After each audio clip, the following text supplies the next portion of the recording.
Niining panahon nga ang putling ebanghelyo gihagit sa mga hiwi nga pagtulunan.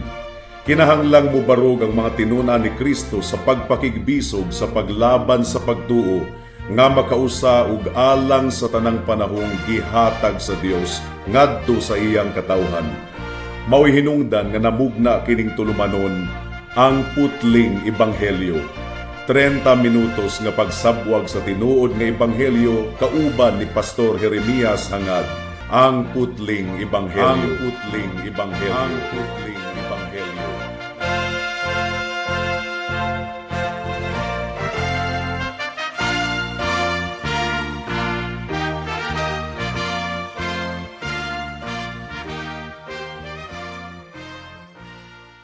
Special greetings sa tanang mga regular nga tigpaminawan sa atong panagsibya dinhi sa kahanginan ug espesyal usab nga pagpanimbaya sa akong 97 years old nga lolo nga si Lolo Isabelo Lauri Sr. ug sa akong 75 years old nga nanay nga si Nanay Kunsing nga naminaw karon. Alang sa pagpamalandong sa pulong sa Ginoo niining taknaa, please turn with me to Romans chapter 8 verse 31. Ang giingon dinhi mga kaigsuonan. Nan, unsa man ang atong masulti niining mga butanga, kung dapig kanato ang Dios, kinsang makahimo sa pagpakigbato kanato. May the Lord bless the proclamation of His word at this moment. Ang logic sa atong teksto mga kaigsuonan, kung seryoso gayud nato kining i-apply sa atong kinabuhi, maghatag kanato kini og confidence. Maghatag kanato kini og kasiguraduhan isip mga katawhan sa Dios. Kini nga bersikulo nagkahulugan dili lamang ang kamatuoran nga ang Ginoo aduna gayoy kasing-kasing sa iyang mga katawhan sa tanan nga mga magtutuo, kundili ang Ginoo usab dapig kanato sa tanan nga gibuhat sa Ginoo. Ang iyang kasing-kasing ug hunahuna dapig sa tanan niyang mga katawhan. Basin ug sa pamati nimo, dunay mga higayon nga ikaw pildido sa imong pamati, pero kini nga encouraging nga kamatuoran nga gibungat ni Pablo mga kaigsuonan is that ang pagkadautan dili gayod magmalampuson batok sa tanang mga magtutuo. Ang mga magtutuo makasinati gayod og kadaugan diha kang Kristo, nganuman gumikan kay ang Dios dapig kanato, ang Dios alang kanato. So tataw kaayo gikan niini nga teksto sa Romans chapter 8 verse 31 nga gisulat kini aron matangtang ang atong kahadlok. Kung ang Dios alang kanato ug dapig kanato, kinsa man ang makasukol kanato, kinsa man ang makahimo sa pagpakigbatok kanato.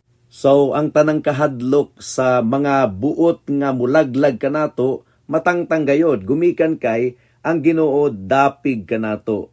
Mulaban gayod ang Ginoo sa tanan niyang mga katawhan. If God is for us, who can be against us? Ang tanang kahadlok nga magmalampuson ang tanang mukontra sa mga katawhan sa Dios, natangtang. It is not that there is no opposition. Wala giingon sa atong teksto nga walay mulutos sa mga katawhan sa Ginoo, walay muoppose. Dunay muoppose, duna gayoy mulutos. Pero ang tanang mga paglutos dili gayod magmalampuson batok sa tanang mga katawhan sa Dios. Once again, matud pa sa atong teksto, nan, unsa man ang atong masulti niining mga butanga. Kung dapig kanato ang Dios, kinsang makahimo sa pagpakigbato kanato. Kining giingon ni Pablo nga, unsa man ang atong masulti niining mga butanga. Unsa man kining mga butanga nga naa sa hunahuna ni Pablo, ang iyang gihisgutan gikan sa naunang mga bersikulo sa verse 28 hangtod sa 30. Ang tumong ug katuyuan sa Dios alang sa iyang mga piniling katawhan. Kung gibuhat sa Ginoo ang tanang mga butang, gikan sa iyang pagpili ngadto sa paghimaya from foreknowledge to glorification, alang kanato ang tanang mga kaaway. Sa mga katawhan sa Dios, wala gayoy gahom. Ang giingon sa verse 28, gidescribe ni Apostle Paul ang tumong ug katuyuan sa Dios. Kung giunsa nga nagpanglihok siya sa tanang mga butang alang sa atong ikaayo, aron nga kita muliwat sa atong Ginoong Hesukristo, aron nga kita mahisama sa iyang hulagway. Kung atong i-review pagayod ang sulat ni Pablo sa Book of Romans, ang chapters 3 hangtod sa chapter 5, nagahisgot mahitungod sa atong justification. Remember? Justification, ang mga makasasala, giisip nga matarong, gideklarar nga matarong, gumikan sa gibuhat ni Kristo alang kanato. So we receive justification by faith. Ang chapter 6 hangtod sa chapter 8, nagahisgot kini mahitungod sa atong sanctification, sa atong pagkabalaan, unsa man ang but ipasabot nga magkinabuhi kita ingon nga Kristohanon. Ang tubag, magkinabuhi kita ingon nga balaan at tubangan sa Ginoo. Dayon sa verse 29 hangtod sa 30, gilarawan ni Pablo ang eternal nga katuyuan sa Dios sa pagluwas sa iyang mga katawhan ug sa paghimo nila nga balaan. Nailhan na sa Dios ang iyang mga katawhan sa wala pagani matukod ang kalibutan. Ug ang iyang mga nailhan ng daan iyang gitakda alang sa kaluwasan na pasiguli ug nahimong susama sa pagkamatarong sa atong Ginoong Hesukristo. Ug ang tanan nga iyang nailhan ng daan, iyang gitakda ng daan, iya usab nga gitawag. Gitawag pinaagi sa pagwali sa Ebanghelyo. Ang tawag niini mga kaigsunan, effectual calling, nga sa pagwali sa Ebanghelyo, gibanhaw sa Ginoo ang patay nga kalag, ang kasing-kasing giablihan sa Ginoo, aron ang makasasala maghinulsol sa iyang sala ug mudangop kang Kristo diha sa pagtuo. Ug ang tanan nga mga nailhan ng daan sa Ginoo, iyang gitakda ng daan ug iya usab nga gitawag ngadto sa kaluwasan, unsa man ang sunod nga nahitabo, iyang gi-justified, iyang gipakawalay sala, giisip nga matarong, gihingpit sa iyang atubangan. Nganuman, tungod kay ang pagkamatarong ni Kristo gisulob ngadto sa tanan niyang mga katawhan, nga nagsalig lamang kang Kristo, ingon nga bugtong Dios ug manluluwas. Ug unsa man ang mahitabo kanila sa umaabot, mao kadto ang atong pamalandong niadtong miaging semana, makasinati sila og glorification, mabanhaw ngadto sa paghimaya, tapuson gayod sa Ginoo ang iyang gisugdan nga ri kanato. Ang giingon sa Philippians chapter 1 verse 6. Ug sigurado ako niini nga siya nga nagsugod og maayong buhat diha kaninyo, mukumpleto niini sa adlaw ni Hesukristo. So dili pareho ang Dios sa tawo nga maayo lang og sugod pero dili mo tapos. Pero ang Ginoo sa tanan niyang mga katawhan nagsugod siya og maayong buhat ug iya gayud nga siguraduhon nga matapos kini hangtod sa pagbalik sa atong Ginoong Hesukristo. Mao nga ang atong kaluwasan from start to finish, mga kaigsunan, buhat kini sa Dios ug sigurado gayud kini kung ikaw tinuod nga magtotoo sa atong Ginoong Hesukristo. Ang Dios mao ang nagdeterminar nga iyang ipadala ang iyang bugtong anak nga si Hesukristo dinhi sa kalibutan aron pagaluwason ang iyang mga piniling katawhan. Galatians chapter 4 verse 4 hangtod sa 5 ang gingon dinhi. Apan sa dihang miabot na ang hingpit nga takna, gipadala sa Dios ang iyang anak nga gipanganak sa usa ka babayi, gipakatawo ilalom sa balaod, aron tubuson sila nga nahailalom sa balaod, aron nga makadawat kita sa pagsagop ingon nga mga anak. Mianhi si Kristo dinhi sa kalibutan, aron iyang pagaluwason ang iyang partikularmente nga mga katawhan. Ang iyang katawhan, order kini sa Ginoo nga si Kristo mamatay gayod didto sa cross sa Kalbaryo. Iya na kining gitakda, gumikan kay kung walay pagpaaga sa dugo, wala gayoy kapasayloan. Ang bayad sa sala mao ang kamatayon, ug si Kristo ang namatay didto sa cross sa Kalbaryo. Sa dihang natuman na ni Kristo ang tanan nga gipabuhat sa amahan kaniya, iyang gisinggit didto sa cross sa Kalbaryo, it is finished. Natapos na. Ang but ipasabot mga kaigsunan, kumplituhon gayud sa Ginoo ang iyang redemptive purpose aron luwason ang iyang mga katawhan. Mao nga ang ebanghelyo nga atong gimantala, gamhanan kaayo nga ebanghelyo. This is God's glorious work. Iyang gihatag ang iyang kasing-kasing alang sa iyang piniling mga katawhan, ug iya gayod nga gilaraw nga luwason sila ug pagahimuon sila nga iyang kaugalingong mga anak. Nagsaad ang Ginoo ug dako kayong kabtangan ug kabilin alang sa iyang mga katawhan. So gikan niini nga bersikulo hangtod sa katapusan niini nga kapitulo, mga kaigsuonan, gipasakay kita ni Apostle Paul sa sakyanan sa kining gitawag og assurance and confidence sa atong pagpamalandong kung giunsa gayod nga giprotektahan sa Ginoo ug iyang gipreserbar ang iyang mga katawhan. Sa atong pagpamalandong karon sa verse 31, atong nakaplagan ang introduction niining nga dako kaayo nga seksyon sa Biblia. Gipaila-ila ni Pablo ang Dios kanato ingon nga protector and provider alang sa iyang mga katawhan. Siyang nagbantay kanato ug siya ang nagtagbo sa tanan natong mga gikinahanglan. Ang giingon sa Romans 8:31 once again, nan unsa man ang atong masulti niining mga butanga, kung dapig kanato ang Dios, kinsa ang makahimo sa pagpakigbato kanato. Gisugdan ni Pablo kini nga section pinaagi sa pagpangutana, what shall we then say to these things? Unsa man ang atong masulti niining mga butanga, unsa man ang atong conclusion nga atong mamugna? Kung ang Dios adunay tumong ug katuyuan, ug kung gibuhat sa Ginoo, gibungat niya ang tanan niyang mga saad, kung ang tanang mga butang tinuod gayod nga gilaraw sa Ginoo alang sa atong ikaayo, magmalampuson ba siya? Iya ba kini nga kumplituhon? Iya ba kini nga tapuson? Ang tubag dakong oo. Tinuod gayod daghan ang buot makigbatok sa mga katawhan sa Dios, pero magmalampuson ba sila? Ang tubag dili gayod. Ang Dios gayod ang magmadaugon, mga kaigsuunan. Gumikan kay hari siya sa kahitasan.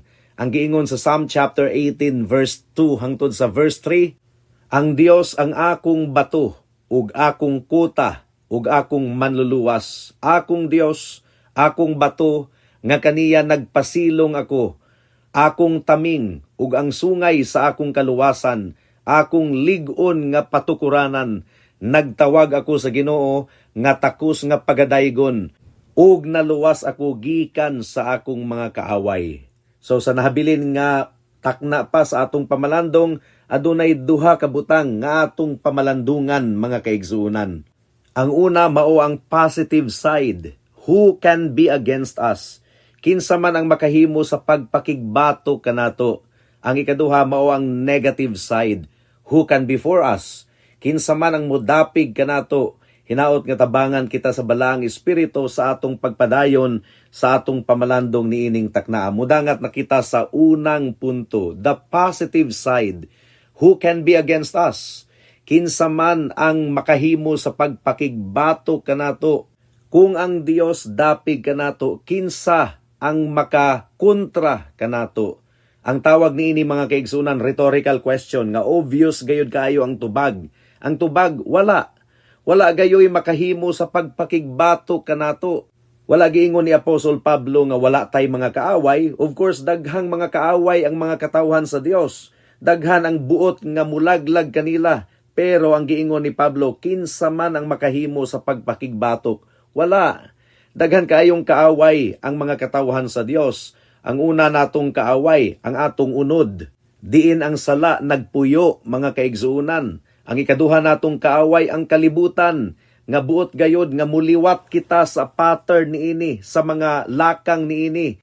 Ug labaw sa tanan ang pinakakaaway nato mao si Satanas, nga kanunay gayod nga naglibot-libot sama sa leon nga nagagulo ug nangita gayod sa iyang pagatukbon. Ang atong mga kaaway tinuod gayod, mga kaigsunan, ang atong struggles tinuod gayod, pero wala kita nag-inusara. Mao kini ang testimonyo ni Apostle Paul Sa 2 Timothy chapter 4 verse 16 hangtod sa 18 atong paminawon ang giingon dinhi, sa una nakong depensa walay miabot aron muunong kanako. Apan ang tanan mibiya kanako, hinaot nga dili kini kwentahon bato kanila. Apan ang Dios mibarog alang kanako ug milig-on kanako, aron nga pinaagi kanako ang mensahe mamantala ug nga ang tanang mga hintil makapamati niini. Busa, naluwas ako gikan sa bakba sa leon.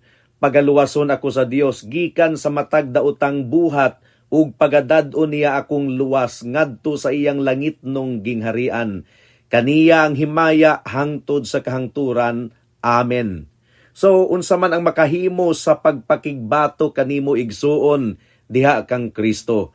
Naay lista si Pablo sa mga buot nga makigbatok sa mga katawhan sa Dios. Romans chapter 8 verse 35.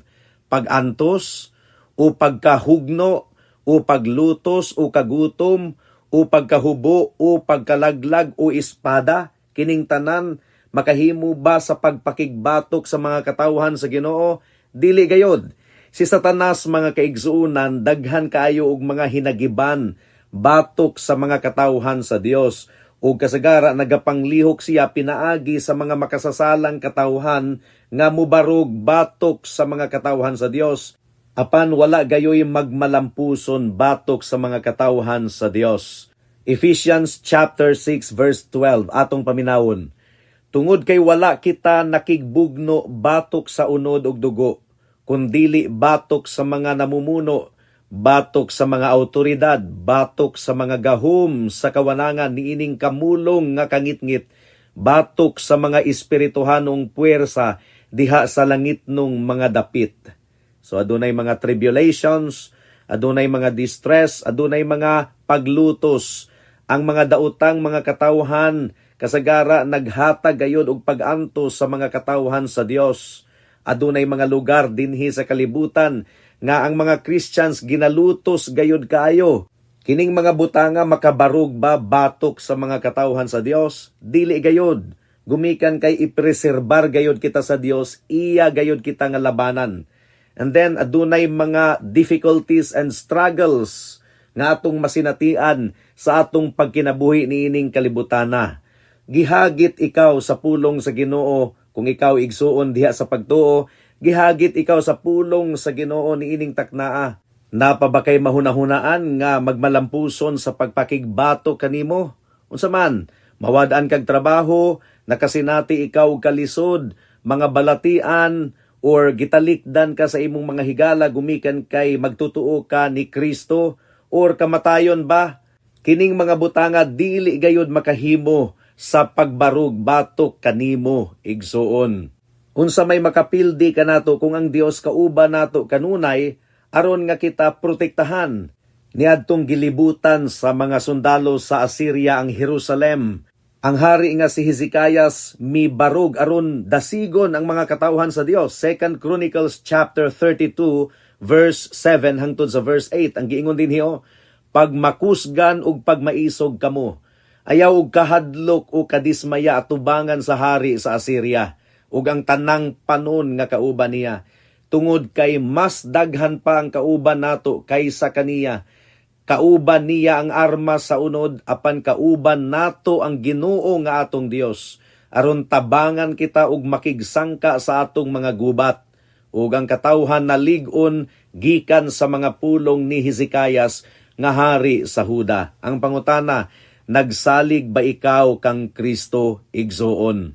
Ug niadtong ang mga Syriano misulong sa Jerusalem nga aduna gayoy dakuong puwersa. Mura gayud og pamati nila wala na gayud dag-anan ang mga katawhan sa Ginoo. Apan si propeta Eliseo mga kaigsuonan, aduna siya nakita nga wala makita sa iyang mga kauban.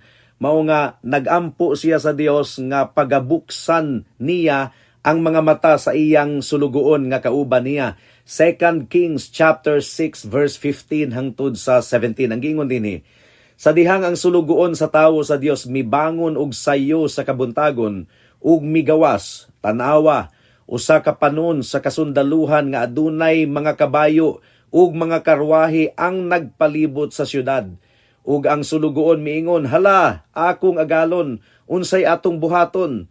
Siya miingon, ayaw og kahadlok, kay sila nga kauban nato mas daghan pa kay kanila nga kauban nila.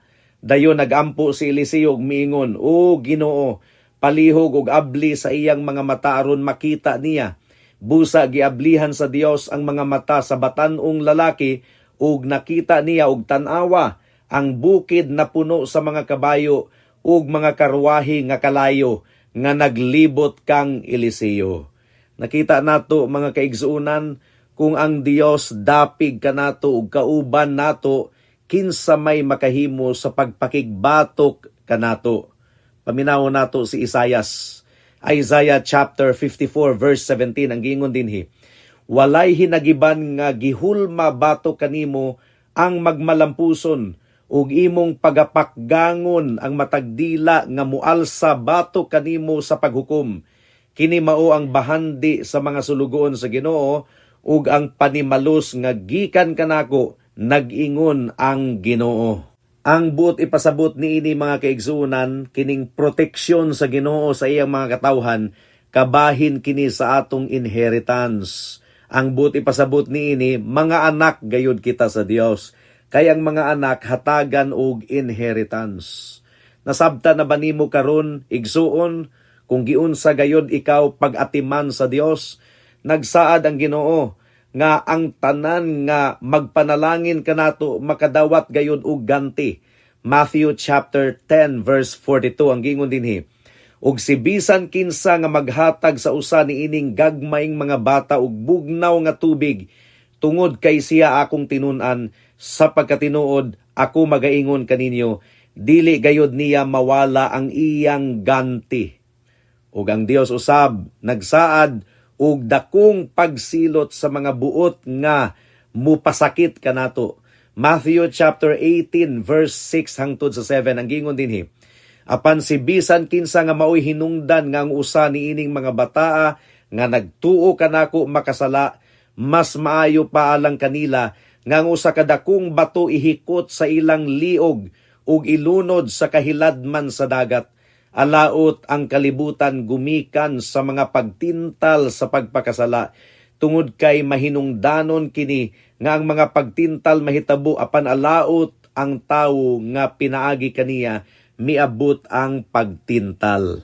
So, pagasilutan gayod sa Ginoo ang tanang mga nagbuhat og dautan batok sa iyang mga katawhan. Mo kadto ang unang punto.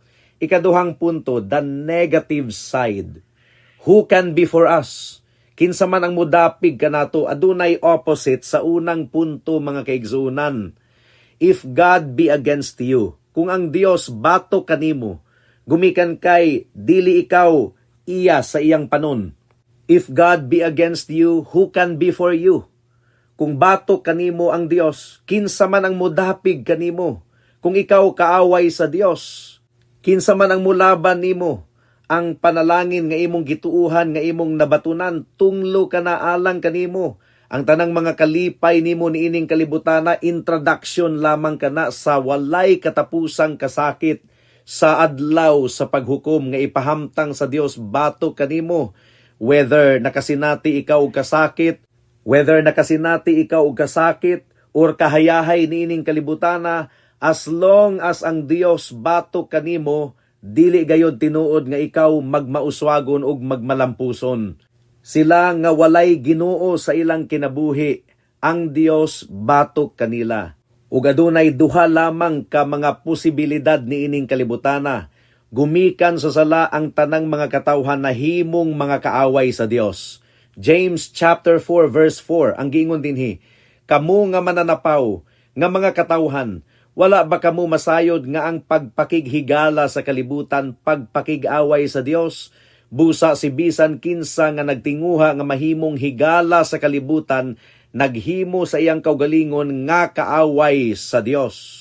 Psalm chapter 5 verse 5, ang mapasigarbuhon dili makabarog sa imong atubangan, gidumtan mo ang mga nagbuhat og dautan. Psalm chapter 7 verse 11, ang Dios matarong nga maghuhukom, ug usa ka Dios nga nakabati og kasuko sa matag adlaw. Romans chapter 1 verse 18.